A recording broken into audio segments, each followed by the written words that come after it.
আমাকে আমাদের সকলকে পবিত্র মিলাদুন নবীতে আসার তৌফিক শক্তি ক্ষমতা দিয়েছেন, সেই আল্লাহর শুকরিয়া করতে একবার করুন আলহামদুলিল্লাহ।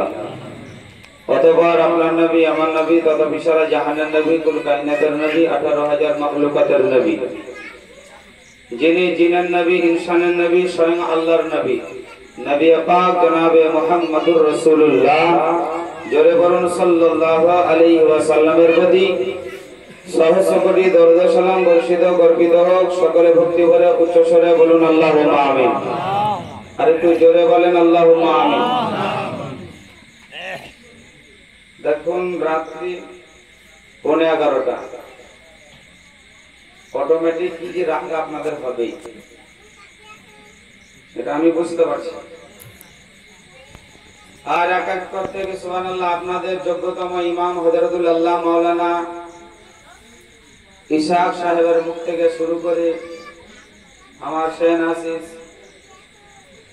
মঞ্জারুল ইসলাম ইনার মুখ থেকে বক্তব্য শুনলেন। আমি এমন সমাজে পড়েছি, বুঝতে আছেন, ধানের জমি গিয়ে দেখবেন যখন ধান ফলবে, বুঝতে পারছেন, আর ওই সময় দেখবেন মাঝে মধ্যে টাক লাগা থাকে ধানের জমিতে, থাকে না? থাকে না? হ্যাঁ, ধসা লাগে। তো মাহফিলের অবস্থা এখন এরকম, কোন জায়গাতে আছে, কোন জায়গাতে নেই, ধসা লাগা, বুঝতে আছেন। এক কথায় যে টাক মানে চেন্দা মাথা, টাক মাথা।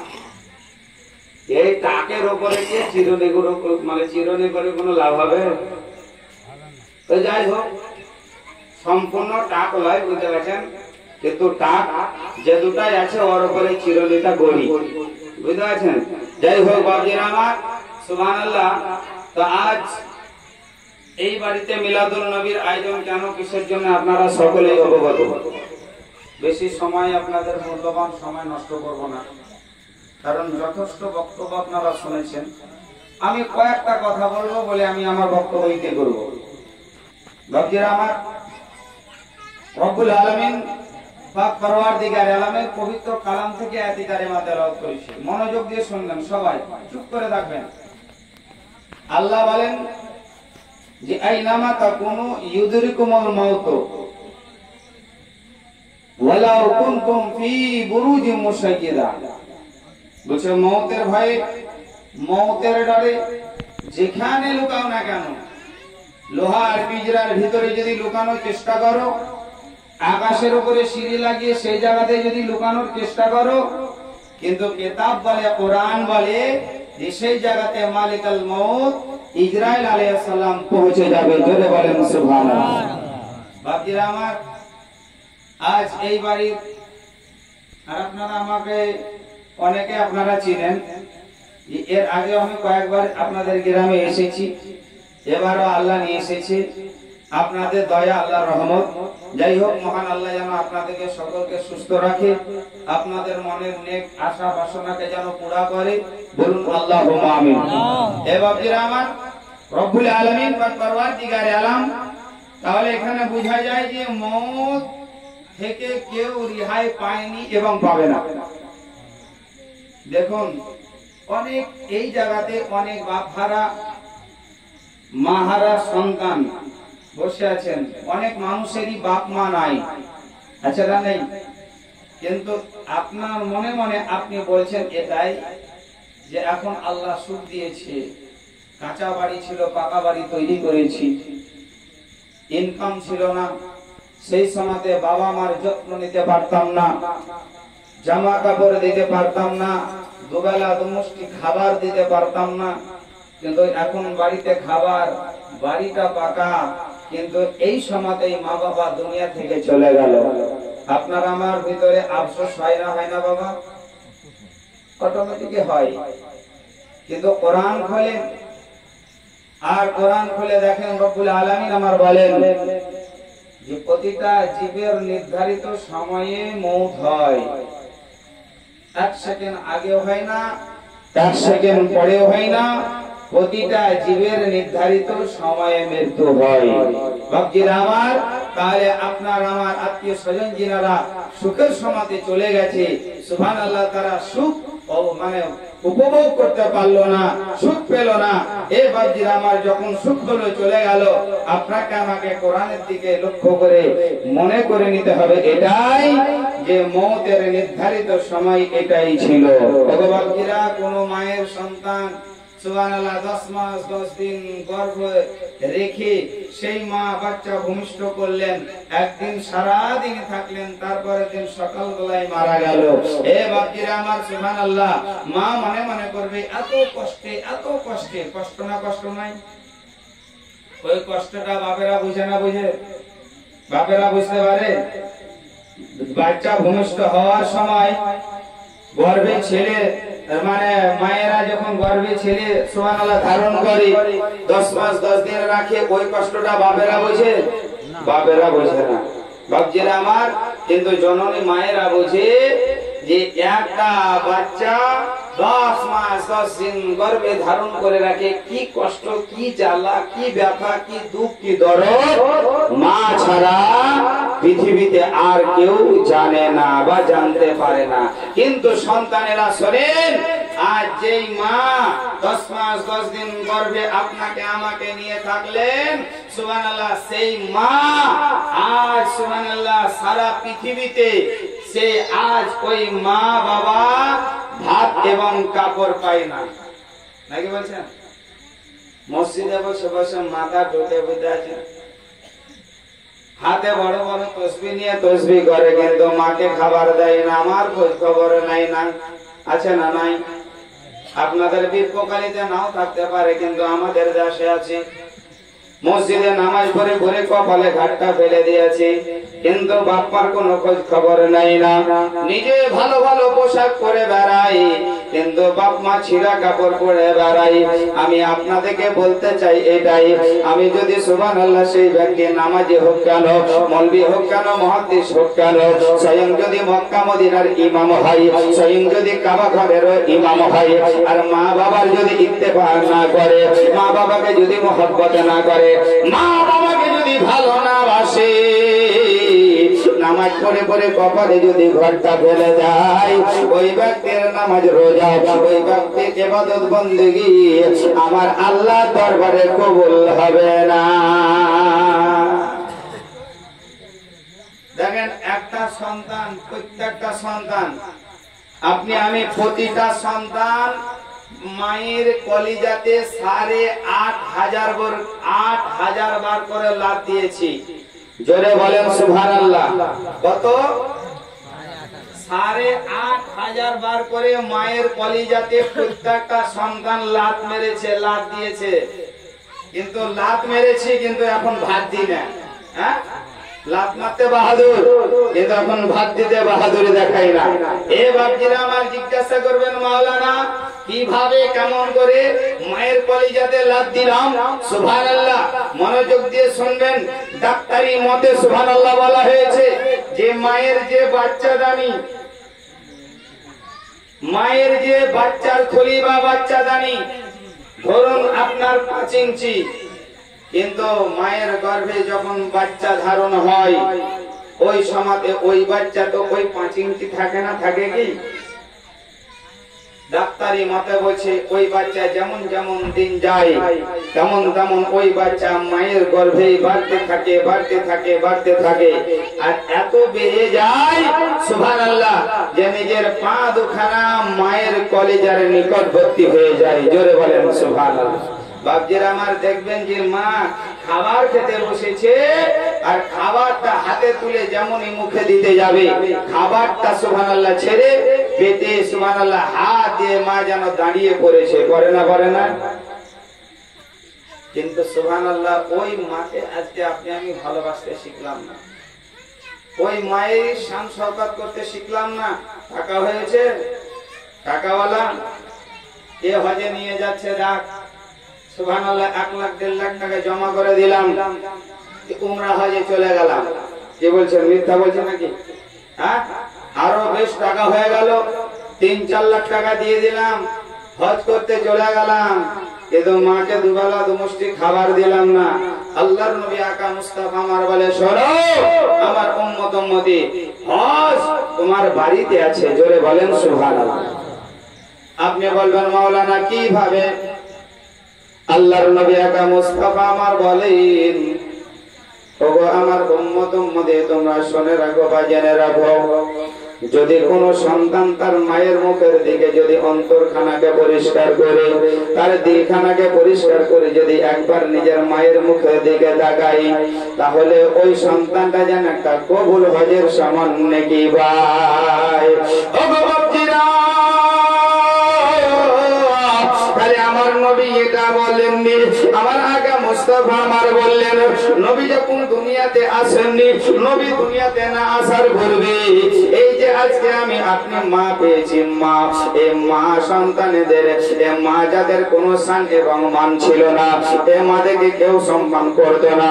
এমনকি কিতাবের মধ্যে লিপিবদ্ধ আছে, কোন মায়ের গর্ভ থেকে যদি মেয়ে সন্তান হতো, যদি বেটি সন্তান হতো, ওই সন্তানকে জানতো জীবিত জিন্দা বালুর মরুভূমিতে যেন পুঁতে দিত, দাফন করে দিত। আমার নবী দুনিয়াতে এলেন আর আসার পরে বলে, শোনো, নবী আমার এসে দেখলেন যে যেই মায়ের গর্ভে থেকে মেয়ে সন্তান হয়, বেটি সন্তান হয়, ওই সন্তানকে জীবিত জীবিত সন্তানকে বালুর মরুভূমিতে যেন দাফন করে দেয়, পুঁতে দেয়। আমার নবী এসে দেখলেন, থেকে এলান করে দিলেন, সাহাবা বর্গ থেকে যেন বললেন, ও আমার সাহাবা বর্গরা, আজ থেকে নারী হত্যা কেউ করবে না। নবী বললেন নারী হত্যা কেউ করবে না। নবী খালি এটা বলেননি, আমার নবী যেন বললেন, শোনো, নারী হত্যা কেউ করবে না, আর প্রতিটি সন্তানের জান্নাত হচ্ছে মায়ের পায়ের তলে। প্রতিটি সন্তানের জান্নাত মায়ের পায়ের তলে, আর প্রত্যেকটা বিবাহিতা মহিলার জান্নাত হচ্ছে স্বামীর পায়ের তলে। জোরে বলেন, আর একটু জোরে বলেন। মাগো, আপনাদের জান্নাত স্বামীর পায়ের তলে, কিন্তু স্বামীরা সকালবেলায় আবার উঠে বলিয়েন না যে সন্তোষপুরের মৌলবি কি বলে শুনতে পাইলি না, আমার পায়ের তলে তাদের জান্নাত। এরকম মেজাজ দেখেন না। স্বামীকে স্বামীর মতো হতে হবে, আসামি হলে চলবে না। 100তে 99টা স্বামী এখন আসামি, নাকি বলছেন?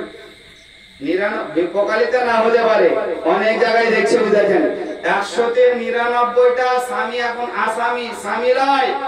আপনি বলবেন মাওলানা কেমন? রাত্রি 9টা বা 10টার সময় বাড়ি ঢুকতে তো সোজা ভাবে পা পড়ে না, বাড়ির মেন দরজাতে 2-4 বার আচার খেয়ে নিছে। হ্যাঁ, এ বাবজিরা আমার, আপনাকে স্ত্রী এমন সম্মান করবে না, কারণ নবী আমার বললেন, শোনো, প্রত্যেকটা বিবাহিতা মহিলার জান্নাত হচ্ছে স্বামীর পায়ের তলে, আর প্রত্যেকটা সন্তানের জান্নাত হচ্ছে মায়ের পায়ের তলে। কিন্তু বাবজিরা আমার, স্বামীকে স্বামীর মতো হতে হবে। ওই স্বামী যদি নামাজি হয়, পরেশগার হয়, ইমানদার হয়, দিনদার হয়, পরেশগার হয়, নিককার হয়, সলেহীন হয়, এ বাবজিরা আমার, এশার নামাজ পড়ে মাথায় টুপি লাগা থাকবে, বাড়ি প্রবেশ করা মাত্রই বিবি বলবে যে রে অমুক বেটি তাড়াতাড়ি পাটিটা ফেলে দে, তাড়াতাড়ি তোর আব্বাকে খাবার দে, বলবে না? বলবে না? এবার যদি ট্যাং টানা বুঝতেছেন, মাতলাম মানে মাতাল হয়ে যদি বাড়ি ঢোকেন, তাহলে বিবি বাড়ির ভিতর থেকে বলবে, এই ভালো করে খিলটা বেঁধে দে, ওকে ভিতরে ঢুকতে দিস না। ওই স্বামীর সম্মান হবে না। যাই হোক বাবজিরা আমার, আপনারা যাপন করছিলেন, একটু মহব্বতের সহিত, ইশকের সহিত একবার দরুদে পাক করুন না, আল্লাহুম্মা সাল্লি আলা সাইয়্যিদিনা মাওলানা মুহাম্মদ ওয়ালা আলি সাইয়্যিদিনা মাওলানা মুহাম্মদ। বাবজি মায়ের গো, আল্লাহর নবী আকা মুস্তাফা আমার মায়ের গর্ভে ছিলেন। যখন আমার নবী নিজের মায়ের গর্ভে কেবল মাত্র 2 মাসের, ওই সময়তে আমার আকা মুস্তাফা নিজের আব্বা জানকে হারিয়েছিলেন। মনোযোগ দিয়ে শুনবেন ও বাবজিরা, আমার আমার নবী নিজের মায়ের গর্ভে ছিলেন 2 মাসের। ওই সমাজে নিজের আব্বা জান হযরতে আব্দুল্লাহকে যেন হারিয়েছিলেন। আমার নবী দুনিয়ার বুকে এলেন, আর দুনিয়ার বুকে আসার পরে আমার রাসূলুল্লাহ আমার নবীর সুবহানাল্লাহ বয়স যখন 6 বছর। ওই সমাজে আমার নবী নিজের আব্বা জানকে যেন হারালে, নিজের আম্মা জানকে যেন হারালেন। নিজের আম্মা জানকে যখন হারালেন, নিজের আব্বা জান চলে গিয়েছে, নিজের মা যেন চলে গেল, আমার নবী যেন এতিম হয়ে গেল, আমার নবী বাপ মা হারা এতিম হয়ে গেল। ও প্যারে মুসলমান উম্মতি দরদির নবী, আমার দয়ার নবীর কত দুঃখ দেখেন, আমার দয়ার নবীর কত ব্যথা বেদনা দেখেন। মা হারা বাপ হারা নবী আমার, এতিম নবী আমার, মাকে যেমনই হারিয়ে দিলেন গো। ওনার দাদা যিনার নাম হযরতে আব্দুল মুত্তালিব, হযরতে আব্দুল মুত্তালিব আমার রাসূলুল্লাহকে যেন নিয়ে গেলেন, আমার নবীকে নিয়ে গেলেন। আর আমার নবীকে নিয়ে গিয়ে হযরতে আব্দুল মুত্তালিব আমার নবীর দাদা জানা আমার নবীকে লালন পালন করতে লাগলেন, আমার নবীকে যেন সুবহানাল্লাহ লালন পালন করতে লাগলেন। কিতাব বলে হযরতে আব্দুল মুত্তালিব রাদিয়াল্লাহু তাআলা আনহু আমার নবীর এমন ভাবে দেখভাল করে গো, যেন আমার নবী নিজের বাপ মা হারা ব্যথা বেদনা যেন বুঝতে পারে না। মনোযোগ দিয়ে শুনবেন বাবা, আমি বেশিক্ষণ আপনাদের সম্মুখে আমি বক্তব্য রাখবো না গো। আমার নবী নিজের দাদা জানের কাছে গেলেন, দাদা জান যেন দেখভাল করছেন আমার নবীকে, কিন্তু আল্লাহর কোরআন বলে আইনামা তাকুনু ইদরিকুমুল মাউত ওয়ালাউ কুনতুম ফি বুরুজিম মুশাইয়্যাদা, মওতের ভয়ে মওতের ডরে যেখানে লুকাও না কেন সেই জায়গাতে মালিকাল মওত ইসরাইল আলাইহিস সালাম পৌঁছে যাবে। কিন্তু বাকিরা আমার গো, আপনার আমার মরণের কথা ওই সময়তে মনে পড়ে যখন পাড়া প্রতিবেশী কেউ মারা যায়, নাকি বলছেন? যখন পাড়াতে কেউ মরে আর মৌলভী সাহেব বলছে অমুক মন্ডল মারা গেছে বা অমুক শেখ মারা গেছে, হ্যাঁ, তখন আপনার আমার খুব মৌতের চিন্তা লাগে, লাগে না? লাগে না? তখন কি বলেন? কবরে কি করে থাকবো, কবরে আযাব হবে, অন্ধকার কবর। মা বোনেদের তো কোনো বুঝাইছেন, ওনারা তো খুব আরো ওনারা আফসোস করেন, ওনাদেরকে তো আরো ভয় লাগে তখন। কিন্তু 11 মাস মা বোনেরা কিছু করবে না, রমজান মাস না আসা পর্যন্ত, বুঝাইছেন? আর বাপজি দেখে সুবহানাল্লাহ, মানুষ যখন মারা যাবে তখন টেনশন, সুবহানাল্লাহ, এই কবরে কি হবে, হাসরে কি হবে, কবরে কি করে থাকবো, এই মজা। যেমনই মানুষটা দাফন করে দিলেন, মাটি দিয়ে দিলেন, কবরে ভরে দিলেন, আবার যাইছেন গে তাইছেন, নাকি বলছেন? হ্যাঁ, মিথ্যা কথা বলছি বা? হ্যাঁ, হ্যাঁ, নামাজ পড়ি না, জীবনেও করবো না, নাকি এরকম একাদ মুসলমান কিরা করে? করে না? করে না? আছে মেলা মানুষ আছে যে মসজিদ চেনে না, মসজিদে যায় না, কিন্তু সুবহানাল্লাহ বর্তমান জামানায় এমনই হয়ে গেছে বাবজিরা আমার, সুবহানাল্লাহ, হক কথা বলা খুব কঠিন, আর হকের উপরে চলা কঠিন, আর হক সহ্য করাও কঠিন, নাকি বুঝছেন? মসজিদে মৌলভী যদি হক কথা বলে, আগে বাবা হয়েছে কি যে ইমামের কথা শুনে জনগণ চলেছে, চলেনি? হ্যাঁ, তখন জনগণ পাবলিকের কথা শুনে ইমামকে চলতে হয়েছে, হয় না? বিপকালীর কথা বলছি না, বুঝাচ্ছি? হ্যাঁ, হয় না? বাবা, এটা ঠিক হয়েছে কি? ঠিক হয় না। ইমামের কথা মোতাবেক আপনাকে আমাকে চলতে হবে। ইমাম মানে বাদশাহ, নাকি মাথার তাজ, সুবহানাল্লাহ। কিন্তু এখন হয় না। যদি হক একটা মসলা জানতে আসেন আর ইমাম সাহেব যদি বলে দেন, তাহলে অনেক মুসল্লি আছে সুবহানাল্লাহ বলে, কত বড় আপনি মৌলভী হয়েছেন দেখছি, আমি অমুক জায়গায় যাচ্ছি, এ মুআজ্জিজ বিরাদার ইসলাম। কিন্তু না, আপনার ইমাম কানা নয়, অন্ধ নয়, এ আলু কচু খেয়ে পড়েছে, 1 বছর 2 বছর নয়, 12 থেকে 14 বছর পড়েছে, তারপরে ও ইমামের আমামা পেয়েছে আর মৌলভীর সার্টিফিকেট পেয়েছে। বাবাজিরা আমার, সুবহানাল্লাহ হয়ে যায়। কিন্তু আজকে সেটাই হচ্ছে না, আজকে জনগণের মতে ইমামকে চলতে হচ্ছে। কিন্তু এরকম কাজ সুবহানাল্লাহ বিপকালিতে হয় না, কিন্তু যেমন না হয় বাবা, যদি হয় তাহলে গুনাহগার হবে। কারণ ইমামের কথা মোতাবেক আমাদেরকে সাধারণ মানুষকে চলতে হবে। এই মুআজ্জাজ বিরাদারান ইসলাম বলার উদ্দেশ্য যে আল্লাহর নবী আকা মুস্তাফা জনাবে মুহাম্মদুর রাসূলুল্লাহ সাল্লাল্লাহু আলাইহি সাল্লাম, সুবহানাল্লাহ। তাহলে যদি পাড়াতে কেউ মারা যায় তাহলে আপনার আমার মরণ মনে করে চিন্তা ভাবনা হয়, কিন্তু আমার আল্লাহর নবী আমার বলে, শোনো তোমরা মরণকে, কবরকে বেশি বেশি করে স্মরণ করো। কারণ কবর অন্ধকার ঘর, কবর একাকী ঘর, কবর জানলা দরজা বিহীন ঘর, কবর হচ্ছে সাপ বিচ্ছুর ঘর। যদি ওই সাপ বিচ্ছুর ঘর, সুবহানাল্লাহ, ওই জায়গাতে ইবাদত বন্দেগী যদি আপনি করে যান তাহলে ওই জায়গা থেকে সাপ বিচ্ছু দূরভূত হয়ে যাবে।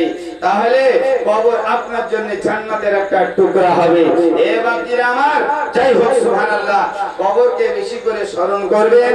আর খাস করে কোন নেকির কাজ করতে পারেন চাই না পারেন, 5 ওয়াক্ত নামাজ আদা করবেন, নামাজ পড়বেন, 5 বার নামাজ পড়বেন।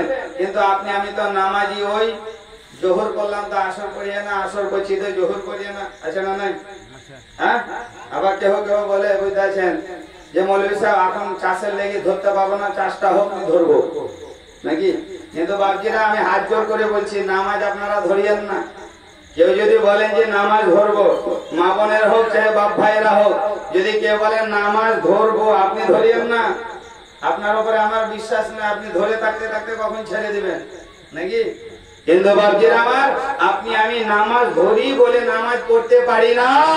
আর যেই মানুষকে নামাজে ধরে নিয়েছে ওই মানুষ এক ওয়াক্ত নামাজ কাজা করতে পারে না। জোরে বলেন, তাই তো বাপজি।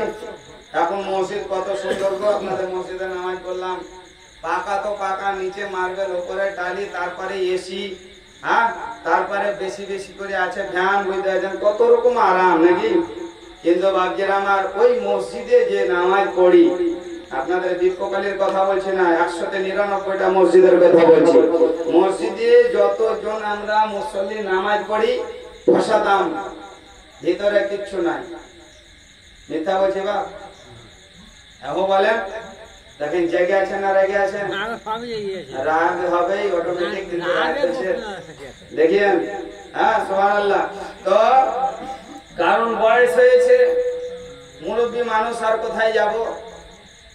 বিপকালী লোকের কথা বলছি না, আপনারা মাইন্ডে নেবেন না। বেশিরভাগ বয়স হয়েছে, দাড়ি ছেড়ে দিলাম, পাঞ্জাবি পরিধান করলাম, মাথায় টুপি, মসজিদ চ। নবী আমার ওটা বলেননি, বলেছে কি? হাদিসের পাতা খুলে দেখেন, আল্লাহর নবী আকা মুস্তাফা বলে যে, শোনো, আল ইলমু ফারিজাতুন ওয়ালা কুল্লি মুসলিমিন ওয়াল মুসলিমাত। আবার নবী আমার হাদিসের মধ্যে বলেন, উতলুবুল ইলমা ওয়ালাউ কানা বিশিন। আল হাদিস বলছে, ইলমে দ্বীন শিক্ষা অর্জন করা প্রত্যেকটা মুসলমান নর নারীর প্রতি ফরজ, নাকি বলছেন ফরজ। এবং ইলমে দ্বীনের শিক্ষা অর্জন করার জন্য যদি সুদূর চীন দেশে যেতে হয় তবুও যেতে হবে, কিন্তু ইলমে দ্বীনের শিক্ষা অর্জন করতে হবে। কিন্তু আপনি আমি শিক্ষা অর্জন করলাম না, যেমনই বয়স হলে পাঞ্জাবিটা পরলাম, মাথায় টুপি, মসজিদ চলে গেলাম, রুকু তসবিহ জানলাম না, সাজদা তসবিহ জানলাম না, আত্তাহিয়াত জানি না, দোয়া মাসুরা দোয়া কোনো জানি না, খালি আসসালামু আলাইকুম রাহমাতুল্লাহ, আসসালামু আলাইকুম রাহমাতুল্লাহ এমনি করছে। করি না বাপ? একটা জানকারী লোক আর একটা বেজানকারী লোক পাশাপাশি নামাজ পড়িয়েছেন, দেখেন আপনার বুঝতেছেন 1 রাকাত হবে না, 4 রাকাত হয়ে যাবে। এমন করে নামাজ পড়বে মনে হয় যে ঠিক আছে, হয় না? হ্যাঁ, কিন্তু মা বোন বাপ ভাইদেরকে আমি বলবো, যেটুকু আপনি করুন ইবাদত জেনে করুন। কারণ না জেনে করবেন না, না জেনে করলে আপনার ভুল হবে, অতএব স্বাদ আপনি কিছুই পাবেন না, কোনো জিনিসই পাবেন না। এবার আপনি বলবেন যে মৌলভী সাহেব দাড়ি পেকে গেছে, দাঁত নাই, আর জোয়ান মৌলভী আমরা মসজিদে শুয়ে আছি, কি করে শিখতে যাব, লজ্জা লাগছে। তা আপনি নবীর কথা মানবেন না, আপনি আপনার লজ্জাটা দেখবেন? হ্যাঁ বলেন, নবীর কথা মানবেন না, আপনি আপনার প্রেস্টিজটা দেখবেন? নবীর কথা মানতে হবে। আল্লাহ নবী আকা মুস্তাফা আমার বলেছে, শোনো, মায়ের পেট থেকে পড়ার পরে, মায়ের গর্ভে থেকে দুনিয়াতে পড়ার পর থেকে কবরে যাওয়া আগে পর্যন্ত তোমরা শিক্ষা অর্জন করো, শিক্ষাতে কোনো লজ্জা করিও না। জোরে বলেন। কিন্তু কেমন করে যাবো? যা জানি তাই পড়ছি, আর যা জানি তাই পড়ছি, ওই লেগে মাটি দিতে যাই বিসমিল্লাহির রহমানির রহিম, বিসমিল্লাহির রহমানির রহিম, বিসমিল্লাহির রহমানির রহিম বলে 3 খাবল মাটি দিয়ে বাড়িয়েছি। তো মানুষকে মাটি দিলে বিসমিল্লাহ বলে গো? হ্যাঁ, বিসমিল্লাহ বলে না, কি বলে? মিনহা খালাকনাকুম ওয়া ফিহা নুইদুকুম। তাহলে যদি মুখস্থ না আছে 5 বার 7 বার যদি আমাকে বলা করেন বলবো, কিন্তু শিখেন কি বলছে? মিনহা খালাকনাকুম ওয়া ফিহা নুইদুকুম ওয়া মিনহা নুখরিজুকুম তারাতান উখরা। তার মানে হচ্ছে এটাই, মিনহা খালাকনাকুম, আল্লাহ তোমাকে মাটি থেকে তৈরি করেছে, ওয়া ফিহা নুইদুকুম, আবার তোমাকে মাটির ভিতরে যেতে হবে, ওয়া মিনহা নুখরিজুকুম তারাতান উখরা, আবার আমার আল্লাহ তোমাকে মাটি থেকে উত্তোলন করবে। জোরে বলেন সুবহানাল্লাহ। কিন্তু বাপজিরা আমার, সুবহানাল্লাহ, সবথেকে দুঃখ আফসোস লাগে ওখানে, ধরুন বিপ্লবকালীর কেউ মারা গেছে, সকাল 6টাতে মারা গেল, আর সকাল 6টায় মারা গেল, কিন্তু গ্রামবাসী এলান হয়ে গেল। এলান হয়ে যাওয়ার পরে এবার বাড়ি থেকে খবর যাচ্ছে যে এখন মাটি হবে না, ওর বেটা আছে বোম্বাইয়ে, ও আসবে তারপরে মাটি হবে। হয় না? হয় না? কিন্তু ওই সব বেটা থেকে আমি বলছি, এসব বেটারা বোম্বাই থাকে, বুঝেছেন, হায়দ্রাবাদে থাকে, চেন্নাই থাকে, জার্মান জাপানে থাকে, ওই বেটা থেকে বলছি। আর খালি ওই বেটা নয়, মুসলমান সমস্ত সুবহানাল্লাহ জাতিকে আমি বলছি, মুসলমান পুরুষদেরকে বলছি যে তোমার বাপ, তোমার মা, তোমার দাদা দাদি, তোমার আত্মীয় স্বজন সুবহানাল্লাহ ইন্তেকাল করবে, তার সিনার উপরে তুমি মাটি দেবে। আগে তুমি মাটি দেওয়ার দুয়াটা শিখো। এ মুআজ্জাজ বিরাদার ইসলাম, বোম্বাইয়ে তার বেটা আছে, বাড়ি থেকে খবর করছে আমার বড় বেটা যতক্ষণ না আসবে মাটি হবে না। মৌলবি দাঁড়িয়ে, হাজি গাজী, মুন্না মাস্টার, যত সুবহানাল্লাহ শিক্ষিত সুবহানাল্লাহ সমাজ আছে, সবাই অপেক্ষা করছে ওই ছেলেটা আসবে, ওই ছেলেটা আসবে। বারবার যেন ফোন করছে, কোথায় না তো কলকাতা এয়ারপোর্টে এসেছে, কোথায় না তো বহরমপুরে চলে এসেছে, কোথায় না তো সুবহানাল্লাহ রঘুনাথগঞ্জে চলে এসেছে। এইরকম ভাবে করতে করতে করতে করতে দেখা যায় সন্ধ্যা 6টা বেজে গেল।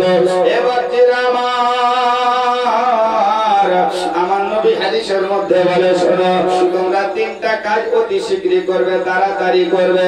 1 নম্বর, কোন বিধবা মহিলার যদি বিবাহ হয় তাড়াতাড়ি বিবাহটা দিয়ে দেবে, এবং আজান যখন হয়ে যাবে, নামাজ যখন হয়ে যাবে, আর নামাজের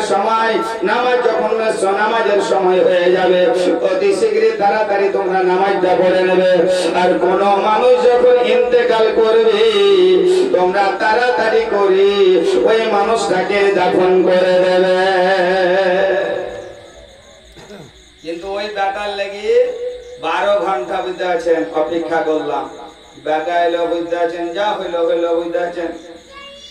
ওই বেটার বেশি বেশি মৌলবি যেছে, হাজি দিছে, গাজী দিছে, শিক্ষিত সমাজ সবাই দিছে, বুঝতে পারছেন। আর সুবহানাল্লাহ জানাজা হয়ে গেল।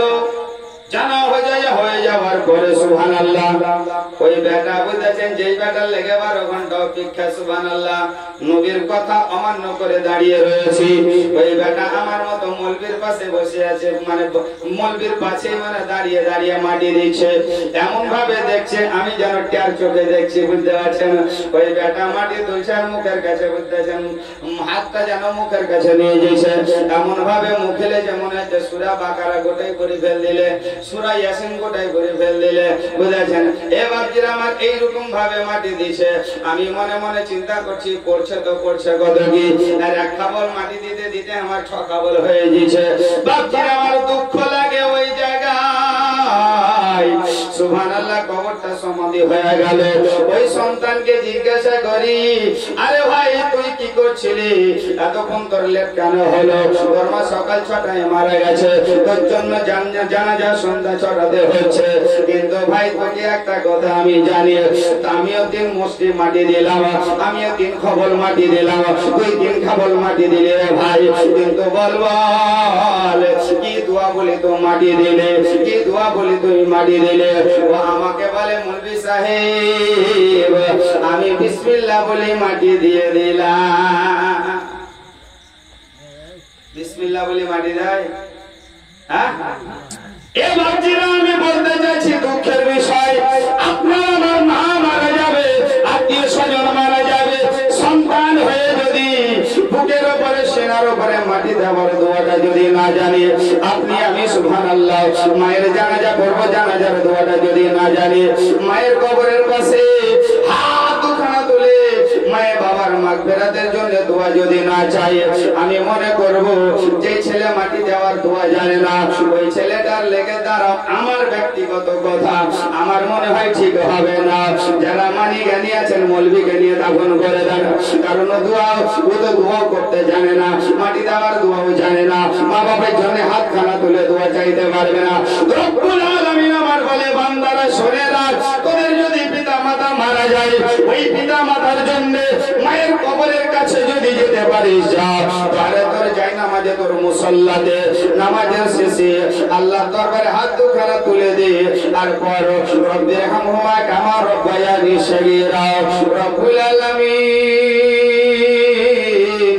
ছোট কালে যে কালে আমি জামা কাপড় পরতে পারতাম না, আমার মা বাবা আমাকে পরে দিত, যে কালে আমি নিজের যত্ন নিতে পারতাম না, আমার মা বাবা আমার যত্ন করতো, যে কালে আমি খাবার খেতে পারতাম না, আমার মা বাবা আমাকে খাবার খাইয়ে দিত। আল্লাহ ছোট্ট অবস্থায় ছোট্ট কালে আমার মা বাবা আমাকে এরকম ভাবে নিয়েছিল।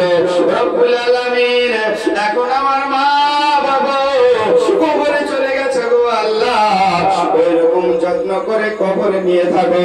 আল্লাহ বলে বান্দা তোরা যদি তোর পিতা মাতার জন্য এইরকম দোয়া আমার কাছে প্রার্থনা করিস, যদি তোর পিতা মাতার কবরে রাজা হতে থাকে, তোর দোয়ার বিনিময়ে আমি আল্লাহ তোর মা বাবার কবরে রাজা আমি আল্লাহ মাফ করে দিই। কিন্তু গেলেই তো আপনার আমার কাজ কি? কোন রকম মা আর বাপ যদি মারা যায়, তাহলে চাহারুনটা বার করলাম, যেমন তেমন করে বার করলাম, দিয়ে মৌলভী সাহেব কাছে, মৌলভী সাহেব যা করার 40 সাথে করবো, বড় করে খানা গরু কাটবো, খুব মর্দানি গরু কাটা, বুঝতে পারছেন? তো নিয়তটা করে না যে মা বাবা মারা গেল আজ থেকে আমি 5 ওয়াক্ত নামাজ পড়বো। কি বলছেন বাবা, আছে কি? সব কিছু ভাগ নেবে গো, বলে মেটালে জবি গেছে, হাউসে জবি গেছে, জলে জবি গেছে, সব তন্ন বিতন্ন করে, কিন্তু সুবহানাল্লাহ আজ পর্যন্ত সুবহানাল্লাহ অনেক কমের ভাগই আছে বুঝতেছেন সন্তানে দেখে। সুবহানাল্লাহ যে দেখলাম না যে কোন সন্তান নিয়ত করলে যে বাপ আমার 5 ওয়াক্ত নামাজ পড়তো, আজ বাপ আমার দুনিয়া ছেড়ে গেল, কাল থেকে আমি 5 ওয়াক্ত নামাজ পড়বো, এরকম সন্তান খুব কমই আছে, নাকি বলছেন? যাই হোক বাপিরা আমার, আমি বলতেছিলাম ওটাই আমার নবীর কথাটা বলে আমি আমার বক্তব্য ইতি করব। কি বলছিলাম যে নিজের দাদা জানের কাছে গেলেন, আল্লাহ রাব্বুল আলামিন বলেন জিবরিল আমিনকে, জিবরিল যে জিবরিল আমিন আমার নবীর কাছে আসতেন সুবহানাল্লাহ, এবং আপনার আমার আত্মা যে কবজ করে ওই ফেরেশতার নাম হচ্ছে হযরতে ইসরাইল আলাইহিস সালাম, নাকি? ইসরাইল আলাইহিস সালাম। তো নবী আমার নিজের দাদা জানের কাছে ছিলেন, এবার আল্লাহ ইসরাইল আলাইহিস সালামকে পাঠিয়ে দিলেন, বলে ইসরাইল যাও নবীর দাদা আব্দুল মুত্তালিবের জানখানাকে কবজ করে আনো। কিতাবের মধ্যে লিপিবদ্ধ আছে, বাপজি মায়েরা গো, আমার নবীর দাদা জান যখন দুনিয়া ছেড়ে বিদায় নেবেন, তার পূর্বে নিজের সন্তানাদিকে ডেকে বলছেন, ওগো আমার বেটারা, সন্তানেরা শুনে রাখো, আমি দুনিয়া থেকে বিদায় নেব গো, কিন্তু আমার বাপ হারা মা হারা নবী আমার কাছে ছিল, আমি দুনিয়া থেকে চলে যাব, দুনিয়া থেকে বিদায় নেব, কিন্তু ওগো আমার সন্তানেরা, আমার নবী নবীকে তোমরা নেবে, লালন পালন করবে। এবার যারা আমার সন্তানেদের মধ্যে হযরতে আব্দুল মুত্তালিব আমার নিজের পুত্র আবু তালেবকে ডাকলেন, আবু তালেব, আবু তালেব বেটা তুমি এদিকে এসো, আমি দুনিয়া ছেড়ে বিদায় নেব বাবা, কিন্তু আমি দুনিয়া থেকে যাওয়ার পরে আমার এই পোতা আমার নবী মুহাম্মদ তোমার কাছেই থাকবে, তুমি আমার নবীর লালন পালন করবে। হযরত আব্দুল মুত্তালিব বলে, ও বেটা আবু তালিব, আমার নবীকে এমন ভাবে লালন পালন করবে যেন বাপ হারা মা হারা বেদনাটা নবী না বুঝতে পারে। হযরত আব্দুল মুত্তালিব রাদিয়াল্লাহু তাআলা আবু তালেবকে যেন সঁপে দিয়ে চলে গেলেন। আবু তালেব আমার নবীকে লালন পালনের জন্য নিয়ে নিলেন, কিন্তু বাপজিরা আমার নবীর দাদা হযরত আব্দুল মুত্তালিব দুনিয়া ছেড়ে বিদায় নিলেন। কিতাবের মধ্যে লিপিবদ্ধ আছে নবীকে এত ভালোবাসতো আবু তালেব, এত ভালোবাসতো, কিন্তু কোন কিতাবের পাতাতে দেখাতে পারবেন না আবু তালেব নবীর কলমা পড়েছিল, আবু তালেব নবী পাকের কলমা পড়েনি। যখনই আমার নবী কলমার কথা বলতো, ওগো আমার চাচা একবার আমার কলমা খান পড়ে নাও, তোমার প্রতি আল্লাহর জাহান্নামের আগুন হারাম হয়ে যাবে। কিন্তু আবু তালেবকে যখনই কলমার কথা বলতো, আবু তালেব মুখটা অন্যদিকে ঘুরিয়ে নিত। বিস্তারিত আলোচনা আছে, সংক্ষেপে বলছি বাবা। যাই হোক, নবী আমার নিজের চাচা আবু তালেবের কাছে গেলেন, এ বাপজিরা আমার আবু তালেবের কাছে লালন পালন। এমনকি কিতাব বলে যে নবীর বিরুদ্ধে, নবীর উপরে কেউ যদি আঙুল তুলে কথা বলতো, সঙ্গে সঙ্গে আবু তালেব যেন প্রতিবাদ করতো। এবার জিরা আমার একজন সুবহানাল্লাহ পালওয়ান ছিলেন, একজন সুবহানাল্লাহ একজন যোদ্ধা পালওয়ান ছিলেন, এ মুআজ্জিজ বিরাদারান ইসলাম।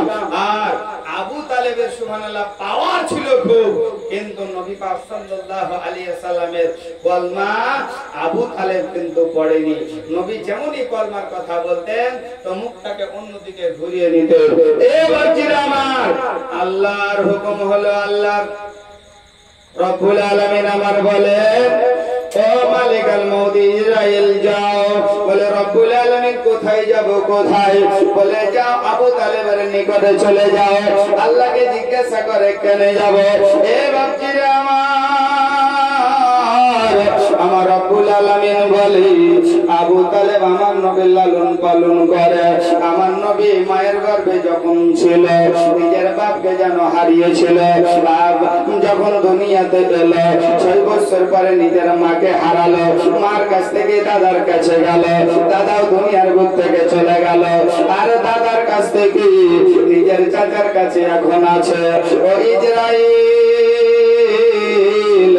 যাও যাও যাও, আমার চাচা, আমার নবীর চাচা জানের কাছে যাও, আর আমার নবীর চাচা জানের আত্মাখানা কবজ করে আনো। আবু তালেব অন্তিম কালে বিছানায় পড়ে রয়েছে, আর আমার নবী উম্মতি দরদি নবী, দয়ার নবী আমার নিজের চাচা আবু তালেবের কাছে বসে আছে। আল্লাহকে বলছে, রব্বুল আলামিন মায়ের গর্ভে ছিলাম, আব্বাকে হারিয়েছি, মায়ের গর্ভে থেকে দুনিয়াতে এলাম, মাকে হারালাম, মাকে হারানোর পরে আমি আমার দাদা জানের কাছে এলাম, দাদা জানের কাছ থেকে আমার চাচার কাছে এলাম। আয় আল্লাহ, আমার চাচা আর দুনিয়াতে থাকবে না, আমার চাচা জান দুনিয়া ছেড়ে বিদায় নেবে, আমার আপনার নবী চাচা দুনিয়া থেকে বিদায় নেবে। আমার নবীর দুঃখ দেখুন, আমার নবীর চোখে যেন অশ্রু ঝরতে রয়েছে, পবিত্র অশ্রু মুবারক যেন ঝরতে রয়েছে।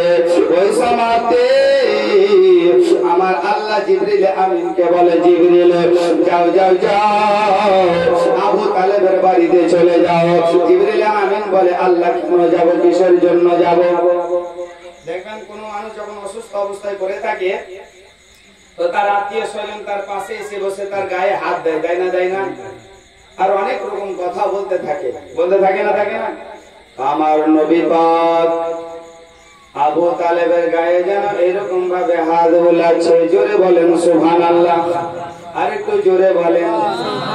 বুঝতে পারছি বাবা ঘুম আসছে আপনাদের, আর সহ্য হচ্ছে না, হবে না।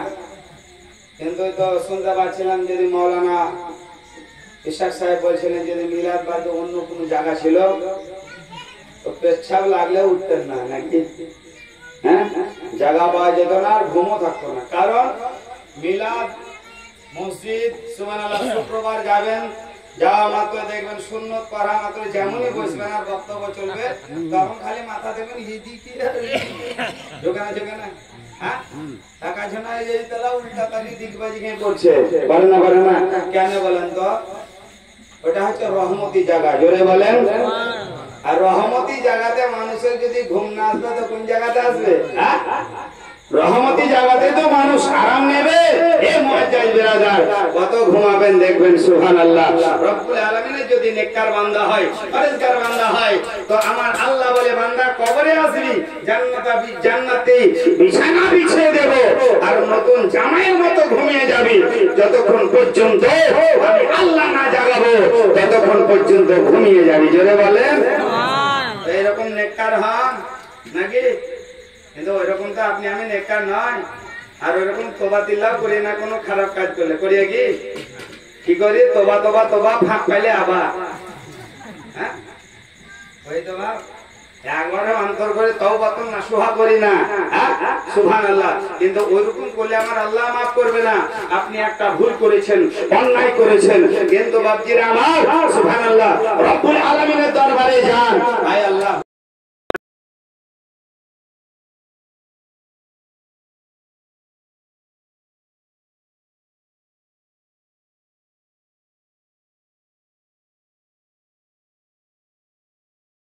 বারে বারে দিবে, হ্যাঁ হবে না। সুবহানাল্লাহ। বলে মৌলভী সাহেব বুঝিয়ে সব নাকি, কিন্তু না করলে বা থামতে পারছি না নাকি? হ্যাঁ সুবহানাল্লাহ। মুআজ্জাজ বিরাদার ইসলাম কি আর বলবো বুঝতেছেন, গোটা সুবহানাল্লাহ বীরভূম মুর্শিদাবাদ অনেক জায়গায় ঘুরি বাপজিরা আমার, কিন্তু দেখা যায় যে আমরা মুসলমান হয়ে সুবহানাল্লাহ শরীয়ত বিরোধী বেশি কাজ করি না? ঈদের দিনে মদ মুসলমানকে খাইতে হবে না তো ঈদ শুদ্ধ হবে না, নাউজুবিল্লাহ। হ্যাঁ এখন 40টা চাহরমেও ওই ব্যবস্থা করছে নাকি? মনে কিছু নেবেন না, 40টা চাহরমে ওইরকম ব্যবস্থা হয়, নাউজুবিল্লাহ। মদ্যপান শুকুরেও করেনি, এটা বৈজ্ঞানিকরা পরীক্ষা করেছিল। একটা শুকুর বুঝেন, মানে এলেন ভাষাতে বলি যাকে সুর বলে, সুর। আবার মা বোনেদের কত মশলা মশাইল মুখস্থ আছে বুঝতে আছেন, এরা বলবে যে বাপরে ওই জিনিসের নাম লিস না তো 40 দিন মুখ না পাক। যত রকম মশলা মশাইল বুঝতেছেন মা বোনেদের মুখস্থ আছে। নামাজ এরা জীবনে পড়বে না, কিন্তু কোন রোজা বাদ দিবে না, এটাই আদত ভালো।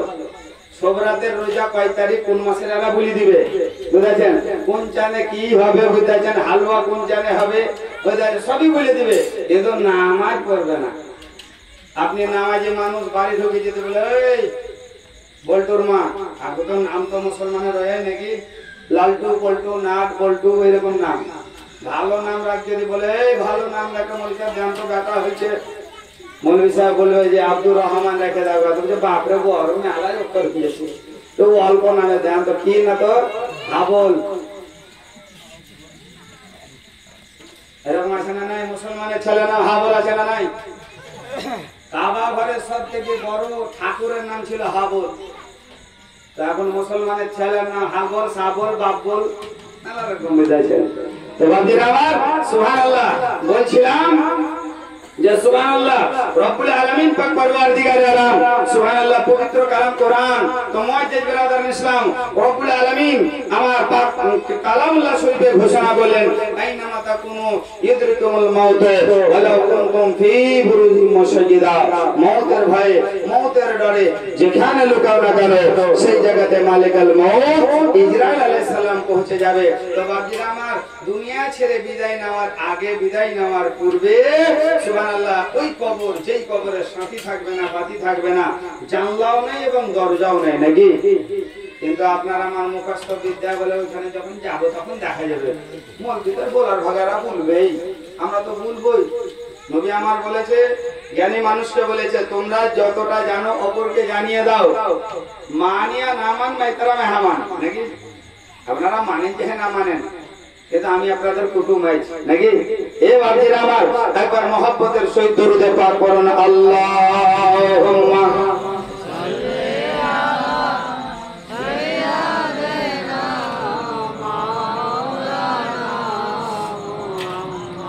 ওয়ালা আলে সাইয়্যিদানা